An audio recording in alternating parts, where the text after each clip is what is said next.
motherfuckers! Hey, welcome back to the Steeler Wade Show. My name is Jake Wade. I am coming to you from the beautiful area of the world, Southwest Michigan. Whew, man, I was listening to, how are y'all doing? Hope you're doing good. It's a Tuesday. Tuesdays are usually kind of hard for me to get through. Today I'm feeling especially decent, though. I love feeling decent on a Tuesday. I'll take it.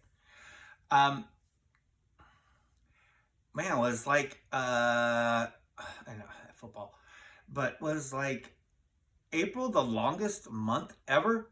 Like February and March was like that, you know, and April, I'm like, maybe it's just because it won't warm up. It won't stop raining in Michigan. I don't know, but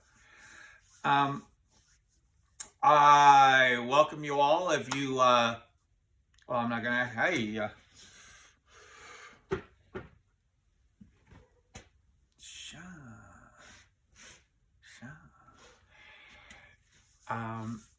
I was listening to, I have about an hour commute each way to work. And so I was listening to Cam Hayward's program, and I believe it was, see, I think I'm going to start developing a crush for Merle Hodge. I don't know. But it was, I believe after Joey Porter's, I listened to a couple shows on the road home. And Merle Hodge was on there, and I did a show about him being, you know, it was my most successful show or whatever, but that's not the reason why. He's just so cool. But he's a talent evaluator, and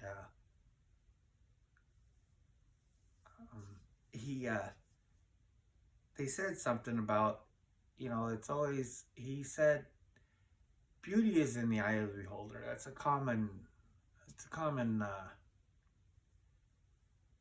saying, you know, but talent is also in the eye of the beholder.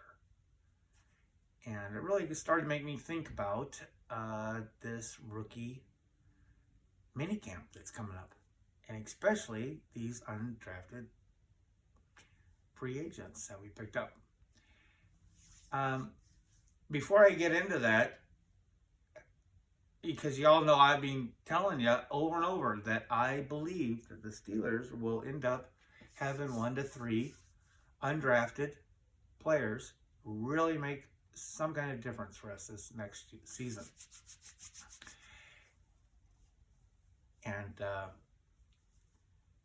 before I get into that, I was, last night, I think I was watching the Rich Eisen show, random.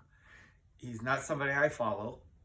Okay, but like through the years, he always seemed like a cool guy. Like he's been there forever. I just don't really watch ESPN and the mainline. You know, not like I'm some type of an underground vigilante of knowledge.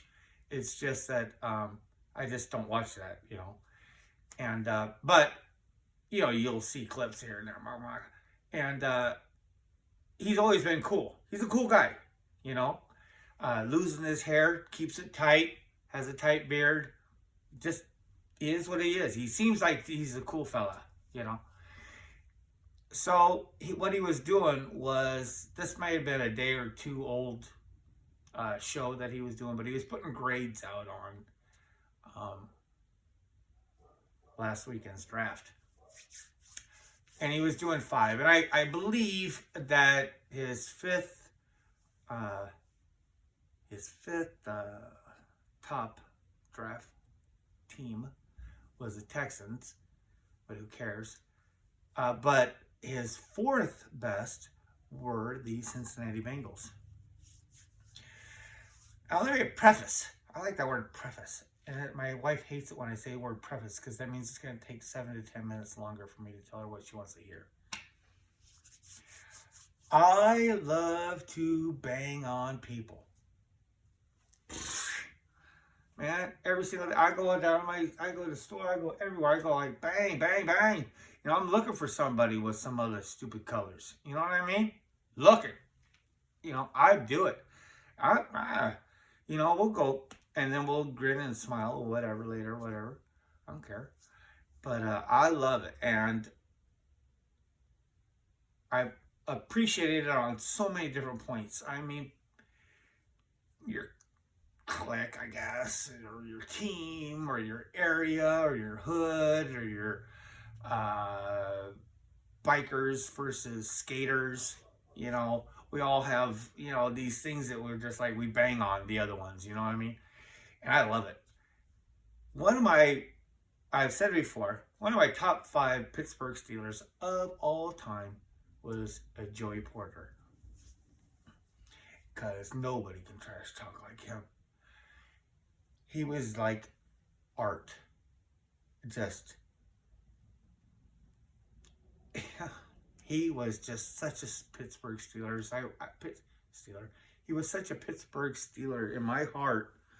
He was just the man who wanted to take on all the Ravens outside of the bus. You know what I mean? Like, I don't care if you whip me. Your mother fat. You know? It just, I love that guy so much. Well, Rich Eisen came to his number 4th most popular pick, and that was the Cincinnati Bengals.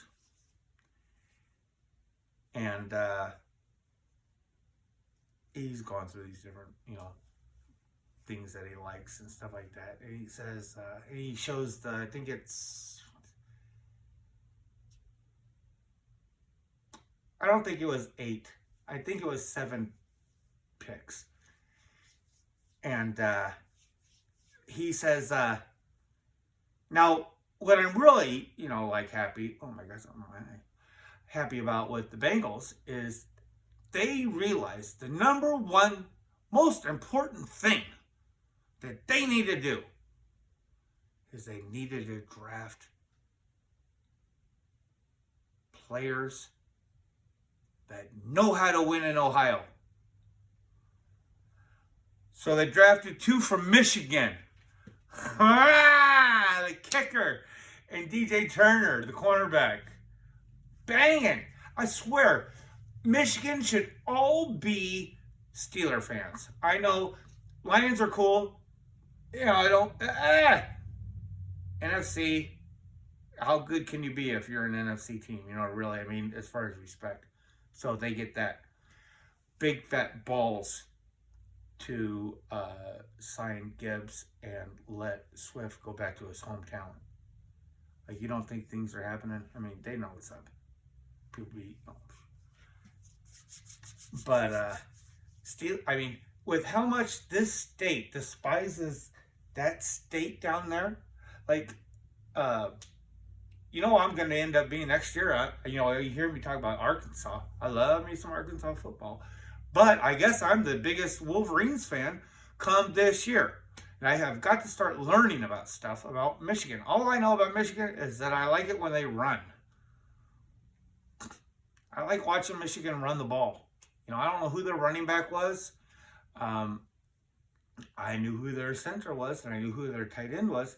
And their quarterback, I think, is coming back. Okay. But he says,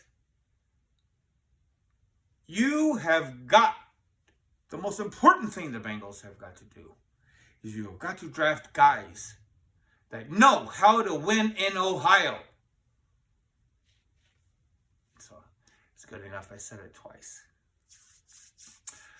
Man, let me tell you what. We have got ourselves some ball players on this team. Talent is in the eye of the holder.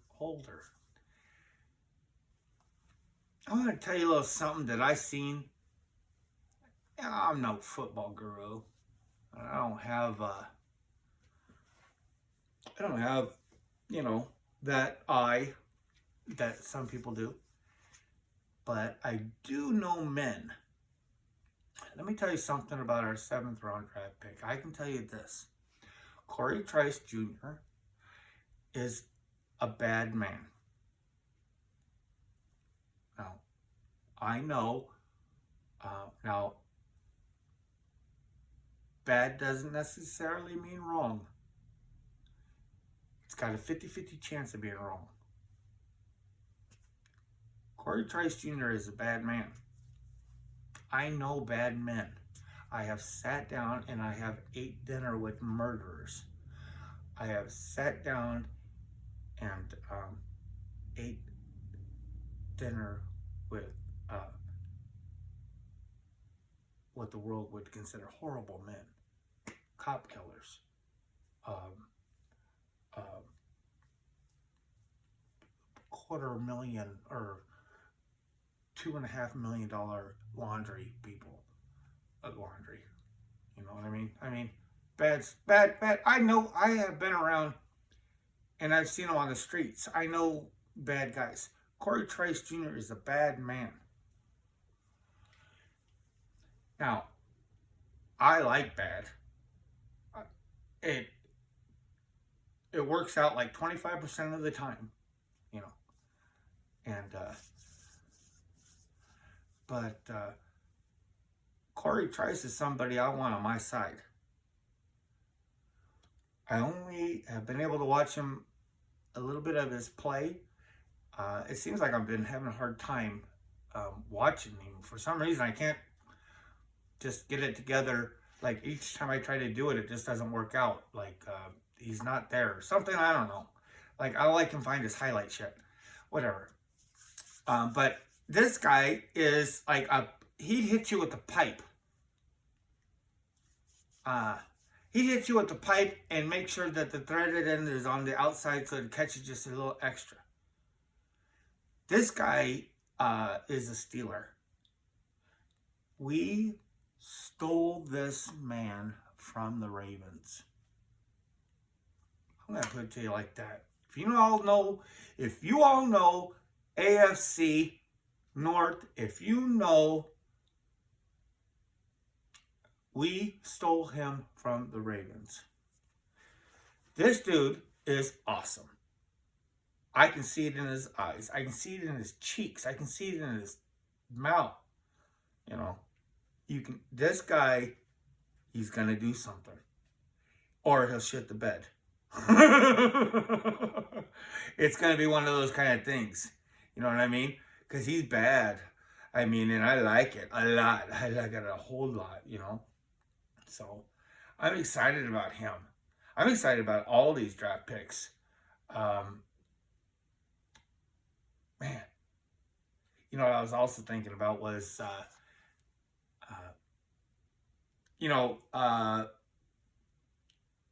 athletes are athletes. And a lot of these guys that play football also play basketball, right? On another show I was listening, I just admire Cam Hayward. He's just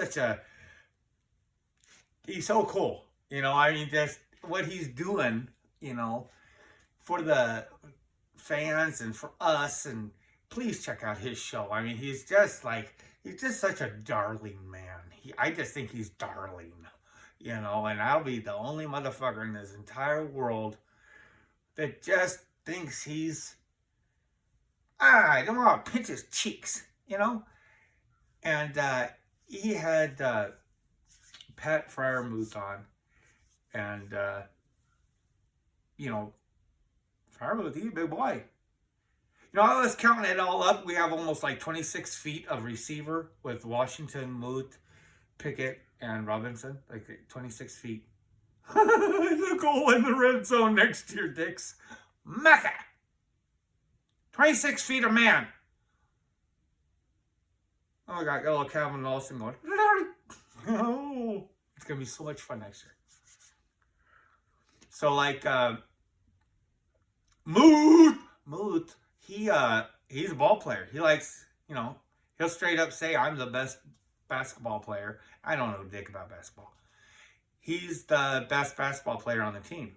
Now, you know, a lot of these guys, they're just athletes, you know, and, you know, a lot of them, besides playing football, basketball is very popular, you know. And I guess you already know about, like, Broderick Jones, like, they be bragging on his basketball skills.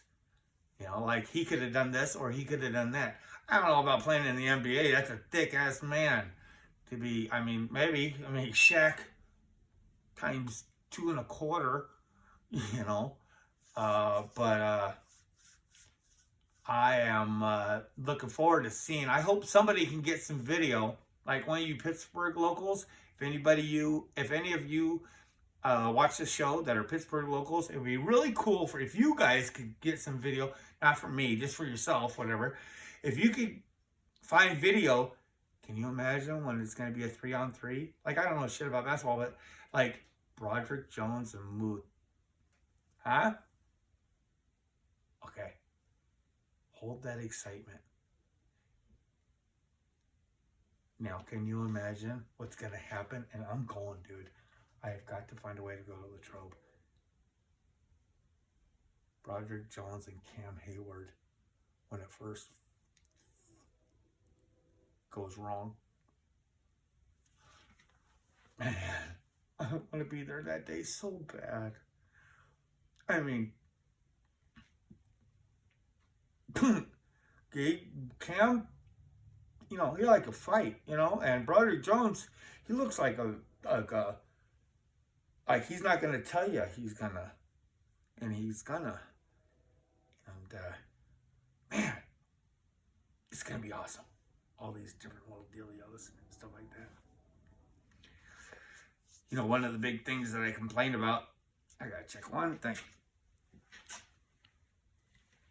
Oh, wow. It's actually working this time. Okay, so now we're going to really talk about what's especially important with the Steelers right now. It's not offense. It's not defense. It's what special teams. We got a couple of little teeny things we can think about. Adam Korsak is a punter. Rutgers, I believe, the best punter in the entire college ranks last year, is going to try out for the team. Now, you may have already known that we did get this cat man, which I don't like the idea of Jet fans being happy that he's on our team now. With Presley, you know, but who I want gone. I want both of them gone. You know, I wanted Michael Turk, but with the rounds and this and that. But, okay. Adam Korsak. This guy, this punter, y'all know I give a lot of value to punting. This guy may be the perfect fit for the Steeler fan. Okay, Steeler fans obviously have some type of problem where they like to come close to death with heart attacks. Year after year, game after game, quarter after quarter, it's just, you know, win or lose, you know. It's, you know, it's kind of like it's not self-destructive because we always win, yo. But, it's you know, we are hard on ourselves, you know. This punter from Australia would be the perfect heart attack cherry on the top for us to make us absolutely lose our poop. Like I said, he's from Australia. They have a different way of wanting to punt in America than what your normal punters do. Normal punters, they get the thing from the long snapper, right? The most valuable position in all of football. Always should be drafted in the second round. And they punt it. Presley doesn't punt it correctly, but he punts it like that.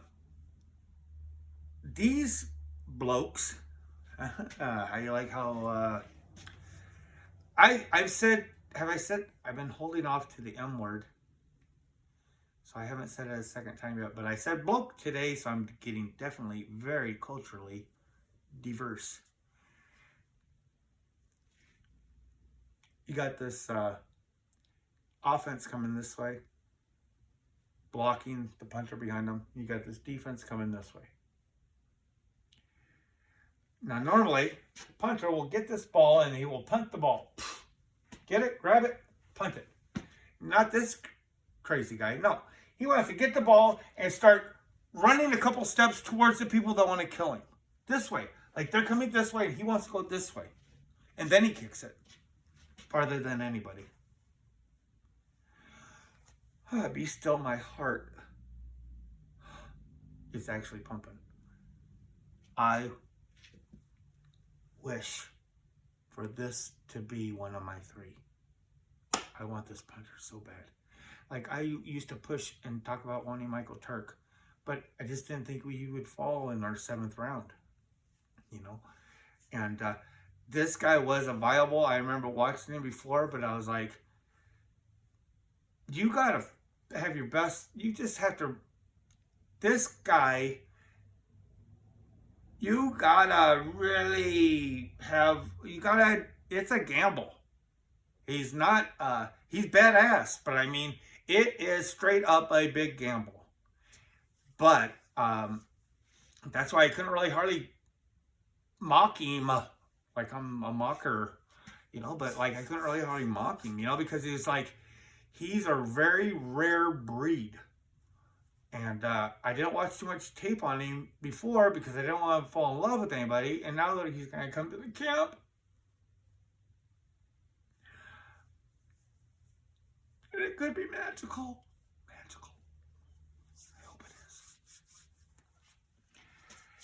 Another guy that I'm really interested in is, okay, right off the bat, this is a party name. Monte Pottebaum, I believe. And this guy has a mullet. He's like a ginger towhead. And he's got a mullet that will be longer than Cole's, our new signed linebacker, which is pretty impressive too. And they call him Monte the Mullet. I think that's what the fans call him. But if you watch interviews with his coaches will call him Pot. Oh yeah, Pot had a great, he had a couple great blocks last week. What's really cool about this guy, besides like, I got the feeling that if this football shit don't work out, I'm going to go back home to Iowa and do some farming. I mean, he looks pretty casual, but pretty intense on special teams. I mean, I have never had one bad thing to say about Derek Watt. There's nothing bad to say about him. And, in fact, he has done better than it's always been good, you know. But if he is on his way, I would love to get this corn-fed bowling ball around. A fullback? I mean, what's more sexy than a fullback? Really? Jack Ham? I don't know. What's more sexy than a fullback? I don't know. It's, he's somebody, and he is just, for him, it seems like he's just got to see that the Steelers value your intensity on special teams, that effort, they are big on special teams.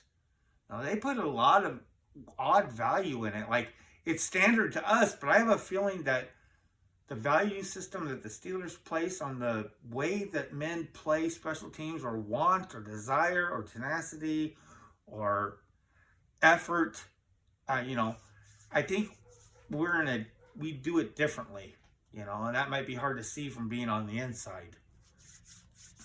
But I just hope that I would really love to see, him make it, I'm done with Marcus Allen. I don't need that anymore. So that's, I know the running back, linebacker, my God, I just never really caught. I'm done with, give Cody on 27. If you ask me, that's a hard ass number. Give Corey 27. But I got my little notes. Another, I talk about the special teams, and I don't want to complain about the Steelers, and I'm usually always very positive about everything. Um, but I know that if we had had better special teams play last year, we should have won at least a game or a game and a half or something. Man, we need to make improvements on the special teams. I don't know enough to comment about a lot of stuff, and I probably don't have enough to comment on what I'm commenting on. But the punting game, I've been talking about that and talking about it. It just has to improve. And we have got to have better, or at least more consistent, please, right? Or not drop the ball for the Patriots. Get rid of that guy. More consistency in our return game. So we got this... But the number one thing is, I don't know the guy's name because I don't have it exactly on my heart, but the coach for the special teams on the Pittsburgh Steelers. Now I'm going to tell you about this undrafted guy, okay?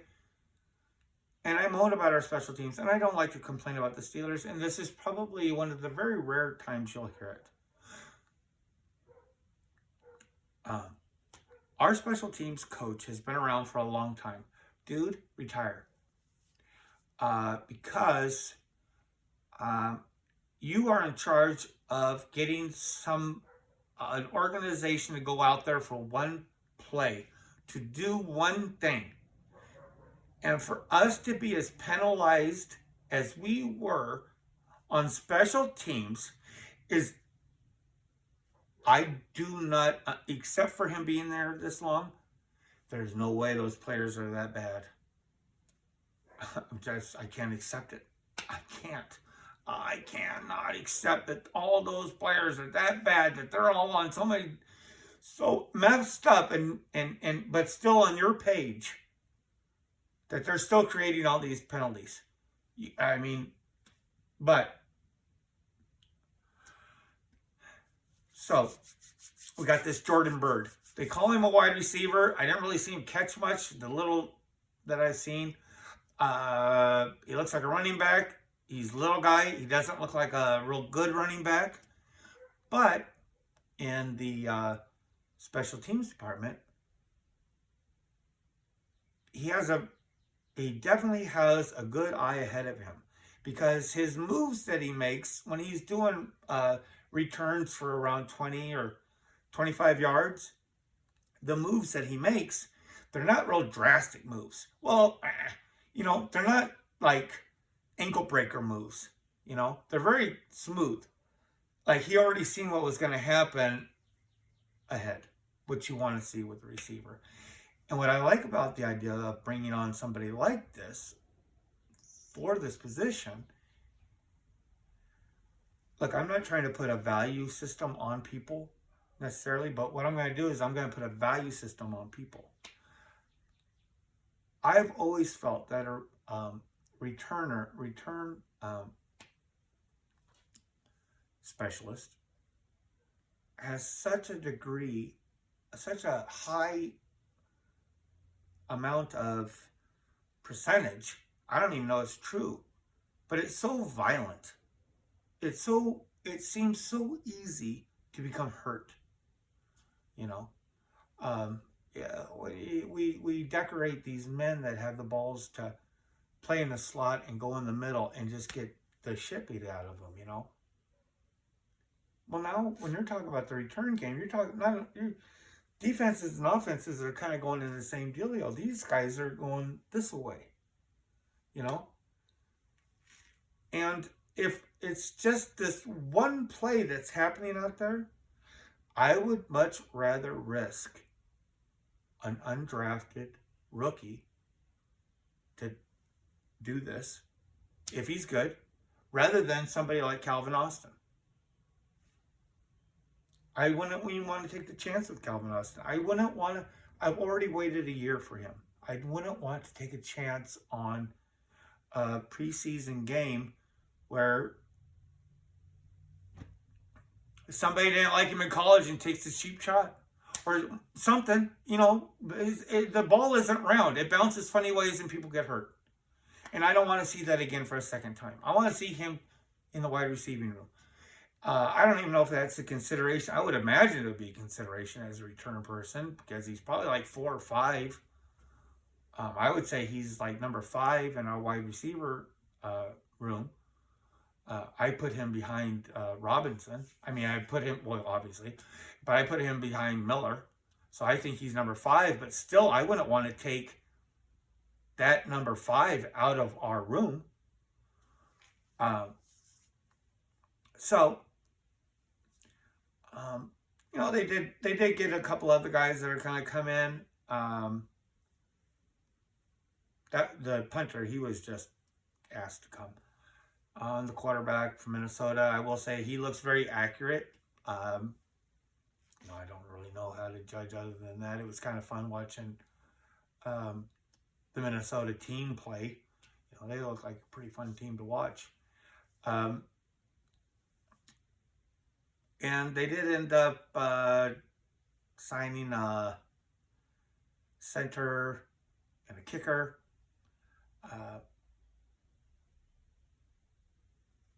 You know, those probably practice squad guys. One that is kind of interesting to me is David Perales. Now, he comes from Fresno State in California. Now, I'm just going to take something off to the side from that college, off to the side. I'm going to, if you're not familiar with where Fresno is in California, it's, you know, it's in like the top of the 1/3 lower, you know, section, somewhere around there. The people in that area, okay, this is a very, very hard area of California, okay? Like Sacramento type of hard. It's a very unique, tough place. Tougher than LA, tougher than Oakland, you know. They're just unique. Fresno is very unique because I'm just going to take you this on a perspective that I have from the people in that Fresno area, like the gangbangers, the fucking badasses, the criminals, this and that. They're all called bulldogs. They're like their own race. They are their own race in a sense. They can be white, black, Mexican, Asian, island. It don't matter if you come from Fresno and you want to bang Fresno, you want to bang bulldog, you're a bulldog, right? And what's different about bulldogs, other than any other race, is that they can't program with anyone. They can't program with blacks. They can't program with whites. They can't program with Asians or Mexicans, white or Australians or Latinos. They can't, either one of the North or the South. They can't program with Islanders, you know. That's a degenerate, those fans are just a little bit, you know, they're better than that, but let me just, you know what I mean? It's a uniquely tough, hard area, okay? Those fans are hard, okay? I can imagine that you have got to be a very tough guy to be a player on that team. I know it's a small team, but it's a very unique place in this nation. And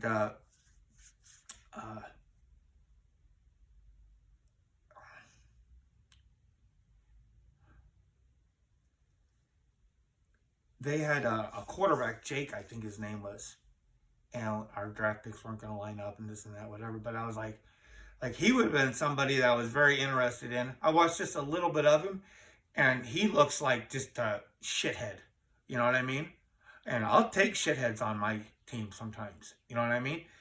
And this David Perales, I bet $5 he's a shithead. And give me Corey, Trice, and Perales, and we'll go talk. I love what the Pittsburgh Steelers have done. I love this big, bad, you know what I mean? And thank you very much. If you made it all the way to the end, man, hats off to you. Even if you have to take it in thirds. Please, if you like what you hear, press like. And if you want to hear some more, please press subscribe. And if you do the Twitter thing, I'm at steelerwadeshow. That's it, folks. Have a great night.